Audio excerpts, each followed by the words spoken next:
SLBC, देखिए SLBC का full form है स्टेट लेवल बैंकर्स कमेटी। ये एक स्टेट लेवल पर बैंकर्स की कमेटी होती है और क्यों बनाई गई? ये अप्रैल 1977 में बनाई गई, एक इंस्टीट्यूशनल फोरम बनाया गया ताकि जो बैंक्स हैं और जो स्टेट गवर्नमेंट है उनके बीच एक यूनिफॉर्मिटी रहे, उनके बीच कम्युनिकेशन इजी हो पाए, उनके बीच कोऑर्डिनेशन रहे। वरना गवर्नमेंट का कुछ एजेंडा है, गवर्नमेंट कुछ करना चाहती है और वो बैंक्स जो है इंप्लीमेंट ही नहीं कर पाएंगे। क्यों? क्योंकि एक कोई बॉडी होनी चाहिए ना जो सभी बैंक से कोऑर्डिनेट करे।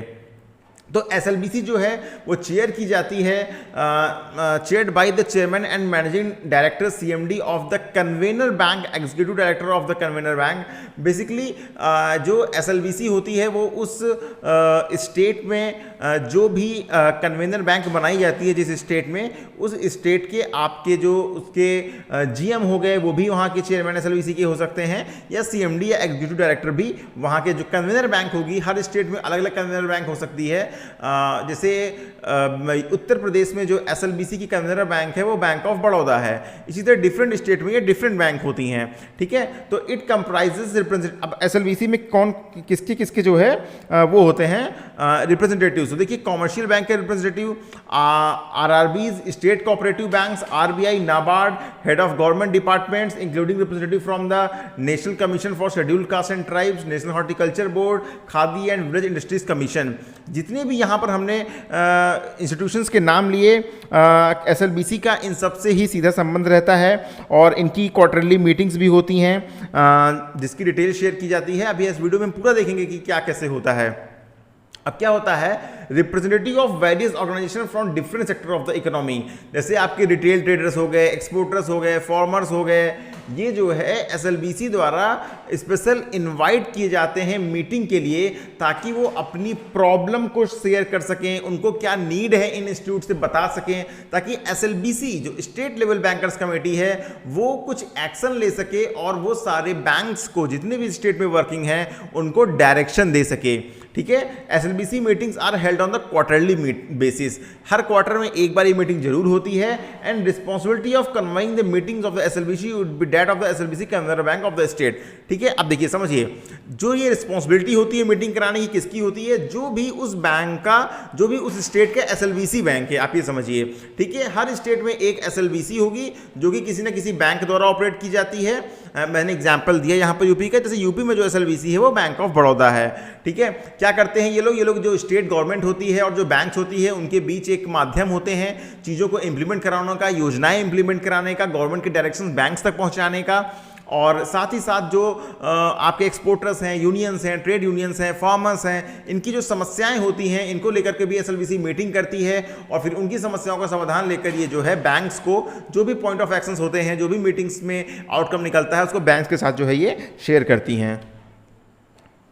अगला है कंडक्ट ऑफ SLBC मीटिंग्स कब होती हैं। देखिए कंडक्ट SLBC मीटिंग्स जो है वो रेगुलर क्वार्टरली इंटरवल्स पर मैंडेटरी है होना, और यहाँ पर जो आपका चेयरमैन होगा SLBC कमेटी की मीटिंग का, जो भी कन्वेनर बैंक होगी उसका AD या जो भी वहाँ पर GM या जो भी बनाया गया है, जो भी चेयरमैन है SLBC का, वो एडिशनल और उसके साथ में मीटिंग को कौन चेयर करता है, मतलब मीटिंग को कौन लीड करता है। तो एडिशनल जो चीफ सेक्रेटरी होंगे या फिर जो डेवलपमेंट कमिश्नर होंगे स्टेट के, SLBC मीटिंग में साथ में वो भी होते हैं। और यहाँ पर जो पार्टिसिपेशन है वो सभी बैंक्स द्वारा भी किया जाता है और साथ ही साथ रिजर्व बैंक ऑफ इंडिया के रिप्रेजेंटेटिव भी होते हैं और जो भी वहाँ पर इशूज होते हैं इनको डिस्कस किया जाता है और डिस्कस करने के बाद जो भी आउटकम होता है उसको जो है बैंक के साथ शेयर किया जाता है और जितने भी वहाँ पर मशीनरीज हैं, जितने भी स्टेट गवर्नमेंट डिपार्टमेंट्स हैं उनके साथ शेयर किया जाता है। देखिए चीफ मिनिस्टर और finance minister and senior level officer of the state या फिर और जो RBI है कि जो डेप्यूटी गवर्नर्स हैं या फिर जो उनके एग्जीक्यूटिव डायरेक्टर हैं उनको भी इनवाइट किया जा सकता है कि SLBC मीटिंग को अटेंड करें। बाकी वो उन पर डिपेंड करता है कि वो अटेंड कर रहे हैं कि नहीं कर रहे हैं, लेकिन जो स्टेट के चीफ मिनिस्टर होते हैं वो एटलीस्ट उनको इनकरेज किया जाता है कि आप साल में एक बार SLBC मीटिंग जरूर अटेंड करें ताकि जो गवर्नमेंट का एजेंडा है और जो भी इश्यूज हैं उनको बैंक्स के साथ जो है वो शेयर किया जा सके। In view of the large membership of the SLBC, it would be desirable for the SLBC to constitute steering subcommittees for the specific tasks like the agriculture, micro देखिए ये आपने पढ़ लिया, मैंने यहाँ पे आपको पढ़ के सुनाया। अब मैं इसको समझाता हूँ जिससे आपको समझ में आ जाए। देखिए एसएलबीसी में क्या है, बहुत सारी चीज़ें डिस्कस होती हैं। तो अभी ट्रेड यूनियन की समस्याएं होगी, फार्मेसी समस्याएं हो गई, इसके साथ ही अब बहुत से और टास्क होते हैं, जैसे एग्रीकल्चर रिलेटेड कोई स्कीम है, माइक्रो एमएसएमई के कोई स्कीम है, और कोई हैंडलूम का फाइनेंस है, कुछ गाय का फाइनेंस है, डेयरी का है, सोलर का है, कुछ भी है, एक्सपोर्ट्स प्रमोशन करना है, फाइनेंशियल इंक्लूजन लाना है। तो गवर्नमेंट के जितने भी एजेंडा होते हैं तो इनके लिए एसएलबीसी में क्या होता है, सब कमेटीज बनाई जाती हैं। अब वो सब कमेटीज जो है अपने स्पेसिफिक एजेंडा को लेकर के कि भाई ये मीटिंग जो है उसे पीएमईजीपी को लेकर है, पीएमईजीपी को लेकर है, ये मीटिंग जो है अब पीएम स्वनिधि को लेकर है। अभी आपने बीच में देखा होगा ना, अगर बात करें कि प्रधानमंत्री जो प्राइम मिनिस्टर हैं उन्होंने एक साथ बहुत सारे पीएम स्वनिधि योजना के जो लाभार्थी हैं उनको चेक डिस्ट्रीब्यूट करा था, विद 1 क्लिक बटन उनके अकाउंट में पैसा गया था। तो ये कोऑर्डिनेशन कौन करता है, कोऑर्डिनेशन एसएलबीसी करती है। अब गवर्नमेंट डायरेक्ट बैंक को तो बताएगी नहीं, तो यहाँ पर कोऑर्डिनेशन का काम जो करती है वो एसएलबीसी ही करती है।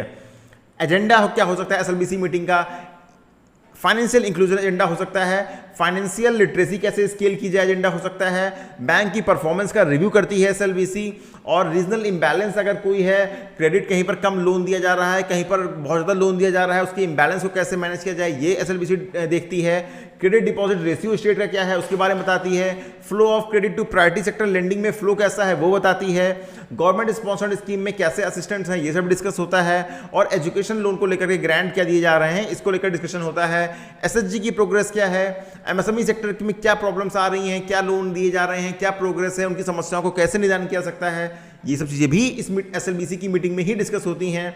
और लैंड रिकॉर्ड रिकवरी मैकेनिज्म को कैसे इंप्रूव किया जाता है, बैंक की अपनी समस्याएं हैं कि भाई हमने लोन दे दिया बट रिकवरी नहीं हो रही है, ये सब एजेंडा भी एसएलबीसी मीटिंग में वहाँ पर सबमिट होते हैं, डिस्कस किए जाते हैं। और एक एजेंडा रहता है कि बैंक्स का जो भी डेटा है, आपका कितना बिजनेस है, कितना डिपॉजिट है, कितना लोन है, कितना एडवांस है, कितना सोशल सिक्योरिटी स्कीम में आप काम कर रहे हैं, तो स्टेट के जितने भी बैंक्स होते हैं उनका डेटा एसएलबीसी लेती है। फिर एसएलबीसी वो अदर जो गवर्नमेंट मशीनरीज हैं उन तक वो डेटा पहुंचाती है और वहीं से एक डेटा कंपाइल होकर आपके सामने डेटा निकल कर आता है।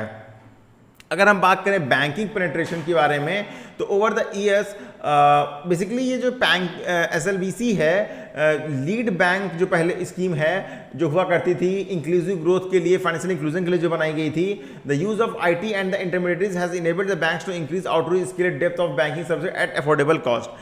SLBC convener banks, lead banks are advise to focus. देखिए जो एसएलबीसी कन्वेनर बैंक होती हैं और जो लीड बैंक होती हैं डिस्ट्रिक्ट की, लीड बैंक डिस्ट्रिक्ट लेवल पर होती है और जो एसएलबीसी होती है वो एक स्टेट लेवल पर होती है।